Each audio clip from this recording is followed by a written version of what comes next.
La psicología empezaba su historia como parte de la filosofía. Incluso médicos psicólogos sustentaban sus teorías sobre principios filosóficos. Uno de ellos fue David Hartley, quien construyó su psicología sobre los principios de la filosofía asociacionista. Uno de sus seguidores, Priestley, pudo publicar una edición de la obra de Hartley, Observaciones sobre el hombre, su marco, su responsabilidad y sus expectativas, en que se omitía el componente fisiológico, aunque Hartley quería crear una psicología que combinara filosofía y fisiología. Frank Joseph Gall fue la persona que influyó en Hartley, ya que Gall puede ser considerado como el fundador de la neurociencia cognitiva, porque fue el primero en tomar en serio la idea de que el alma se asienta en el cerebro. El estudio de la naturaleza humana debía empezar desde aquellas funciones del cerebro que dan lugar al pensamiento y la acción. Los antecedentes filosóficos que reaccionó Gall fueron el empirismo y el asociacionismo francés. Gall hizo varios reproches a este enfoque filosófico de la psicología. En pocas palabras, los conceptos de los filósofos son inútiles para la investigación empírica que la ciencia psicológica precisa. Las ideas de Gall le hicieron entrar definitivamente en conflicto con los filósofos empiristas, y consideraba que el cerebro era el órgano de la mente, por lo que propuso una nueva versión de la doctrina médica de la localización de las funciones. Afirmó que cada una de las facultades que proponía era innata, es decir, que tenía un origen natural, y se localizaba en una región concreta del cerebro. El problema al que se enfrentaba Gall entonces era el de relacionar funciones conductuales específicas con regiones concretas del cerebro. Así que Gall adoptó una metodología diferente, que desafortunadamente cayó en la pseudociencia de la frenología. Supuso que las facultades intelectuales bien desarrolladas correspondían a partes específicas del cerebro. Jung esquematizó la teoría de Gall, quien observaba la conducta singular de una persona y la relacionaba con sus prominencias craneales. Basándose en estas observaciones, Gall elaboró una larga lista de facultades, por ejemplo, destructividad, amistad o lenguaje, que localizó en distintas regiones del cerebro. Deben mencionarse algunos rasgos conceptuales del enfoque de Gall, ya que era innatista y era materialista. La psicología de Gall era también conductista, más que introspectiva. Por tanto, su psicología fue la primera objetiva. Asimismo, era una psicología de las diferencias individuales. Rechazaba explícitamente el estudio generalizado de la mente adulta. La concepción de Gall apuntaba en dos direcciones, una científica y la otra pseudocientífica.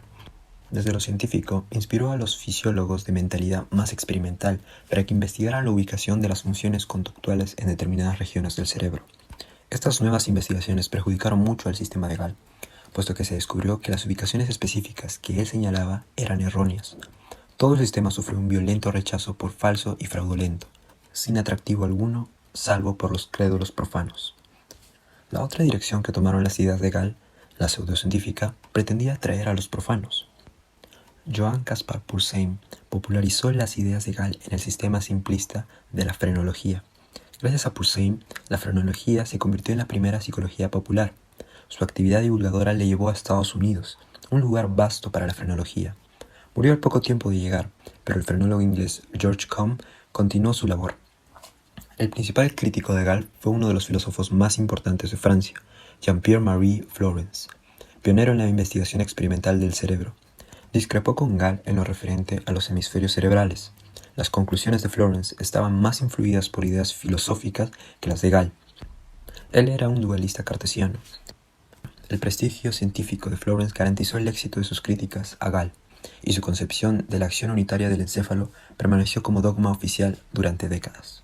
Sistema nervioso, la vía de entrada y salida. Los investigadores Charles Bell y François Mailletti consiguieron desentrañar cómo se da el flujo de información, descubrimiento fundamental para entender el funcionamiento del ser humano. Las vías motoras, las que daban órdenes a los músculos, y las sensitivas, las que llevaban la información sensorial de la piel al sistema nervioso, discurrían por los mismos nervios espinales, pero al llegar a la médula espinal, un grupo entraba en la zona dorsal o posterior, raíz dorsal, y otro grupo salía por la región ventral o anterior de la médula, raíz ventral. Este descubrimiento se le considera como la primera piedra en la construcción de la neurología. El frenólogo Gall aproximó que las distintas áreas del cerebro son responsables de distintos procesos mentales. Paul Broca, mediante su paciente Tan con problemas en el habla, descubrió que distintas partes físicas del cerebro corresponden a distintas funciones, además de descubrir el centro del habla. Posteriormente, Gustav Fritsch y Adar Hicksig hicieron su famoso experimento en perros, en el que demostraron que la locación cortical no estaba restringida a una sola función. Es decir, el encéfalo mediante un estímulo era capaz de regular distintos movimientos. Este trabajo destruyó la idea previa de Florence, de que la corteza no estaba directamente involucrada en el control del movimiento. Esto marca el inicio de intentos de mapear el cerebro. La nueva frenología indicaba que unas áreas del cerebro reciben sensaciones y otras regiones específicas. La asociación de estas da como resultado a la conducta.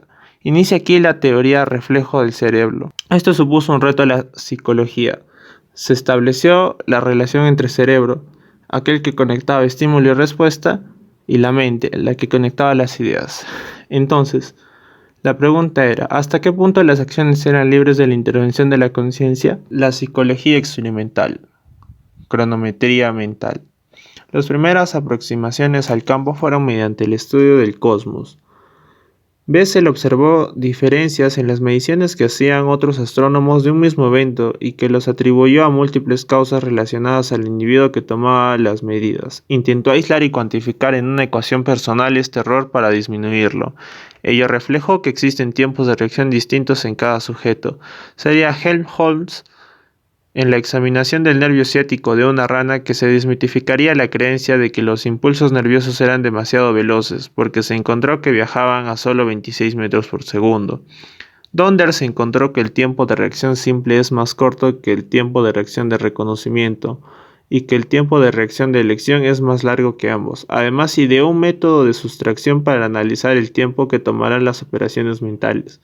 Al estar el tiempo de reacción simple del tiempo de reacción de elección, por ejemplo, es posible calcular cuánto tiempo se necesita para hacer la conexión. Este método proporciona una manera de investigar los procesos cognitivos que subyacen a las simples tareas perceptivas motrices y forma la base de desarrollos posteriores. Por consiguiente, Wundt seguiría ampliamente su legado hasta la actualidad.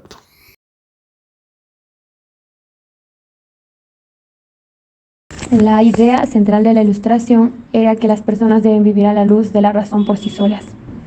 Esto quiere decir que las diferencias culturales entre los pueblos y las naciones están condenadas a desaparecer y que las fuentes de autoridad que no sean racionales, como la religión y la tradición, serán vencidas por la ciencia. La tradición y religión codifican la sabiduría acumulada durante milenios de vida humana y crean instituciones que ocultan a la vez que hacen soportable el necesario ejercicio del poder. En muchos aspectos, el punto de inflexión de la modernidad fue la Revolución Francesa. En el año 1789, la primera revolución política que se llevó a cabo conscientemente en nombre de la razón. Uno de los pensadores definitorios del modernismo fue Friedrich. Estuvo de acuerdo con Burke sobre la fuente de poder de la moralidad, pero él impuso una interpretación modernista.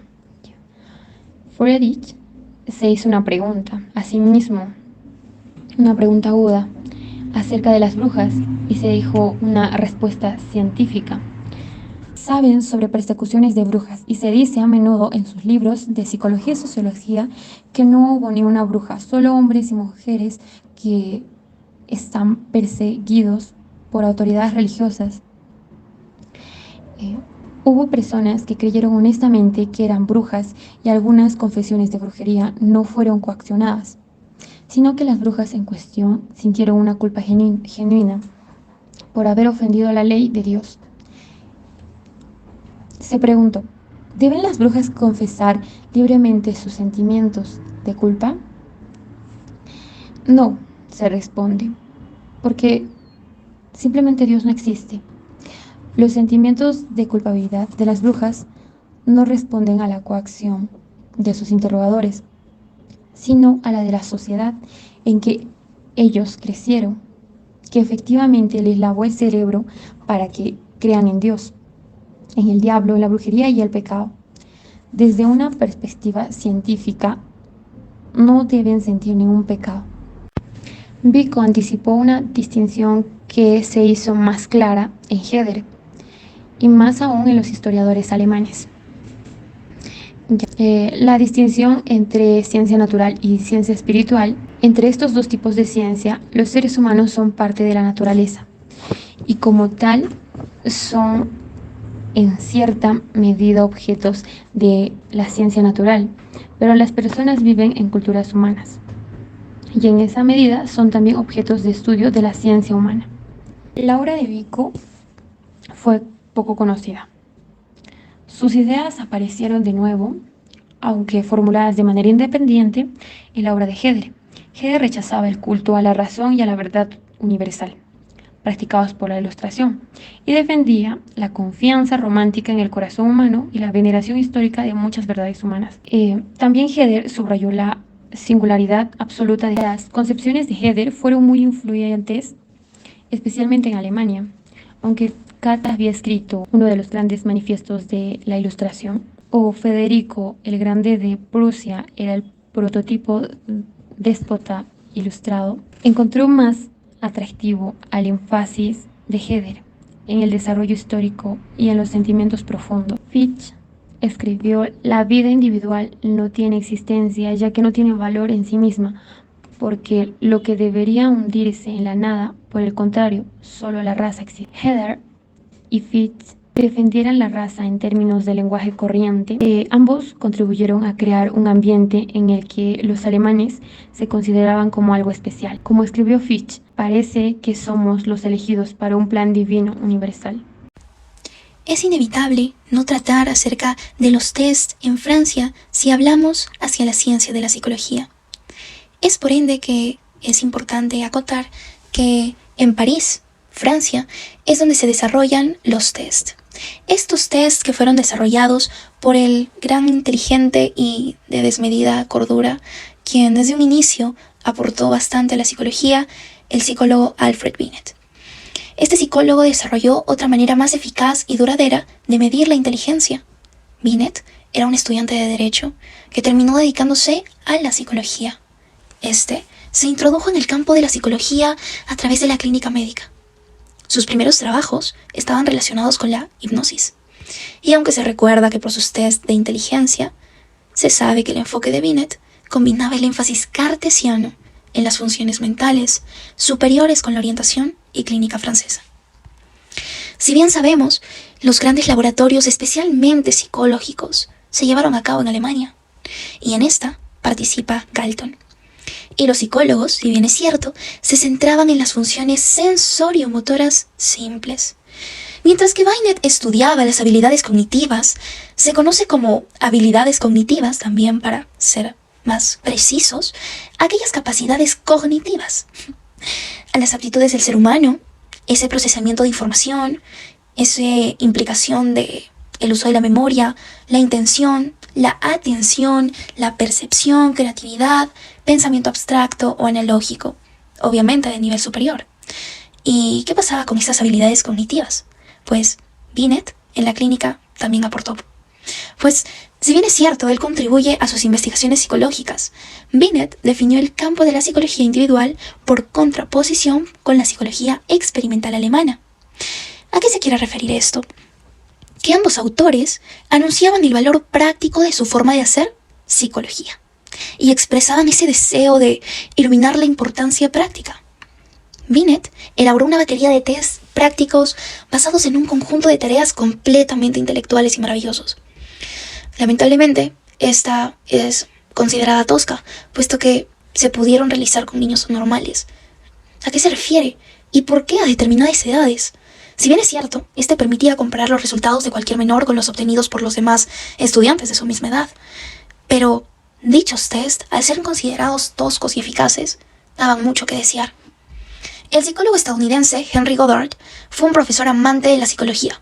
Trabajó como investigador en una institución que, si bien es cierto, integraba a menores con distintos trastornos, tales como autismo, retraso cognitivo, epilepsia, a los que se sometía Goddard, y era determinar si los menores presentaban una patología mental o si verdaderamente estaban físicamente enfermos. Si bien es cierto, en ese entonces creían bastante en que la psicología era una enfermedad en cuanto al cuerpo humano, que algo le faltaba al cuerpo, que necesitabas una medicina para curarte. Pero era eso a lo que Goddard se estaba sometiendo. Ver si verdaderamente esos menores presentaban una patología mental o si verdaderamente estaban enfermos. Es ahí cuando ingresa la psicología educativa. Si bien es cierto, esta psicología educativa es el campo de la psicología, que se encarga del estudio del aprendizaje humano. Es decir, que se encarga de los métodos para que logren desarrollar las habilidades cognitivas. Dichos psicólogos educativos promueven la implementación de la orientación educativa para padres y docentes en los centros de enseñanza. Sin embargo, los test mentales se desarrollaron en Alemania, y aunque a un ritmo más pausado que en los demás países, el ingreso de William Stern es indudable un gran paso, puesto que este introdujo el concepto de consciente de la inteligencia o CI, que era un cuantitativo de establecer el nivel mental de un niño, y esta podría relacionarse con su edad cronológica.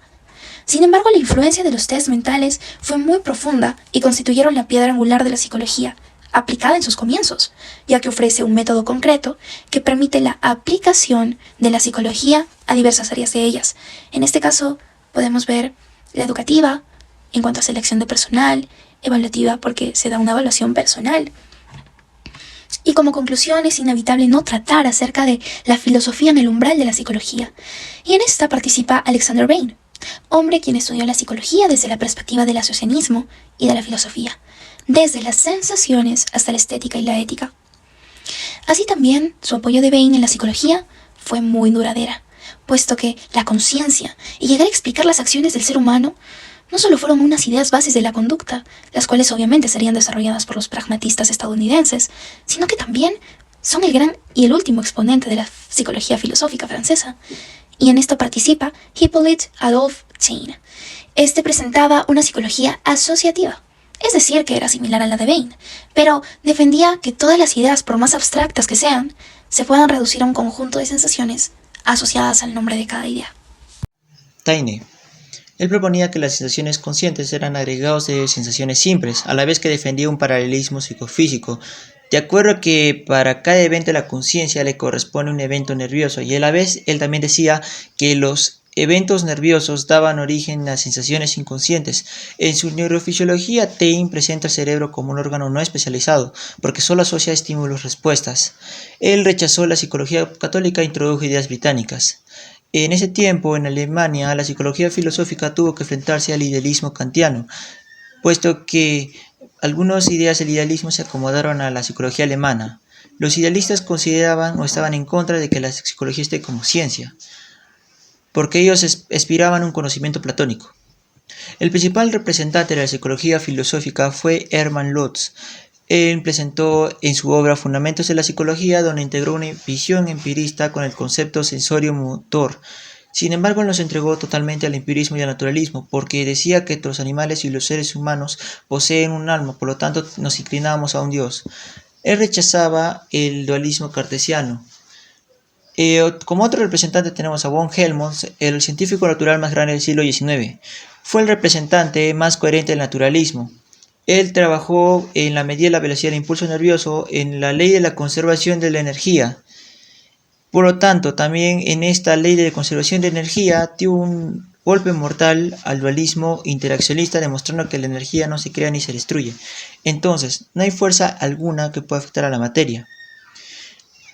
También decía que lo único que podemos saber con certeza es las ideas que tenemos en este mundo, pero no podemos saber si son verdaderas o no.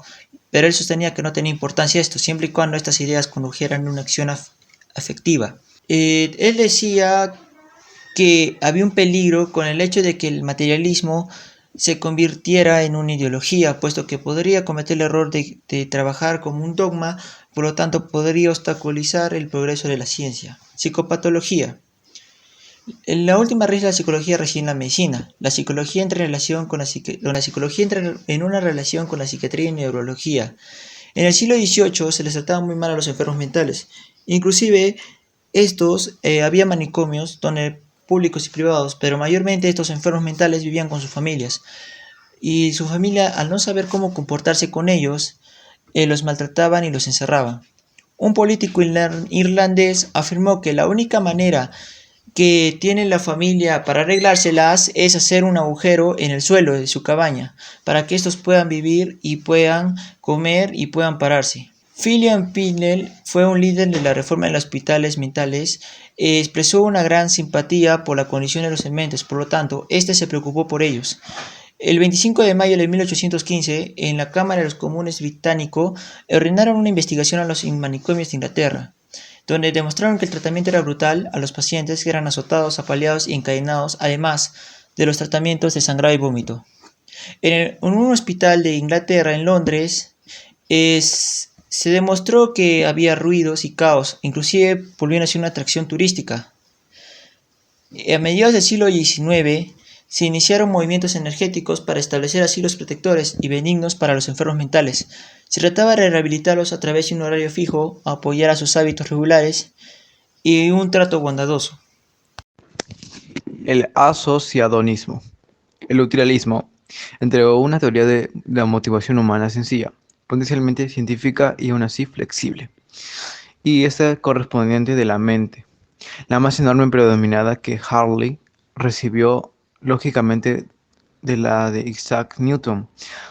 Hartley creyó que existía una correspondencia estrecha entre la mente y el cerebro, y propuso las leyes paralelas de la agrupación para ambos: vibración menor o vibrancínculo, correspondiente a una idea.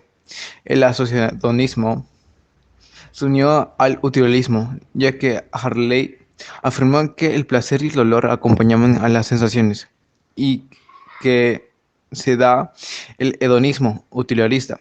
El resultado otorgó lugar a una imagen de la mente del todo mecánica, en el cual una idea sigue a otra idea de una forma automática, sin mente con cualquiera de las ideas que son en especial placenteras o dolorosas, de utilidad. Sin embargo, el hijo de Stuart Mill, en 1986 a 1897, no alcanzó a convertirse en el perfecto utilitarista que el padre esperaba.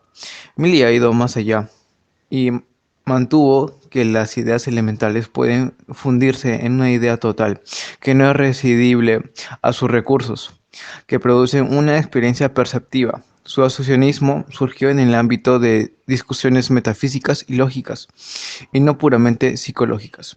Positivismo. Clases trabajadoras y a las mujeres excluidas por los políticos de la aristocracia francesa restaurada, a diferencia de los filósofos que hablaban entre ellos en sus relucientes salones aristocráticos y que cultivaban la amistad de los déspotas ilustrados. En psicología, esta clase de pensamiento está representado por el dualismo religioso tradicional o el alma racional de Platón, ya que se ve al alma como un ser inmortal y no material que guía la conducta del cuerpo. Asegurarse que pareciera todas las mañanas. Todavía se explicaban las cosas mediante fuerzas y entidades invisibles, pero sin estar por más tiempo antropomorfizadas como dioses o altas a lo sobrenatural.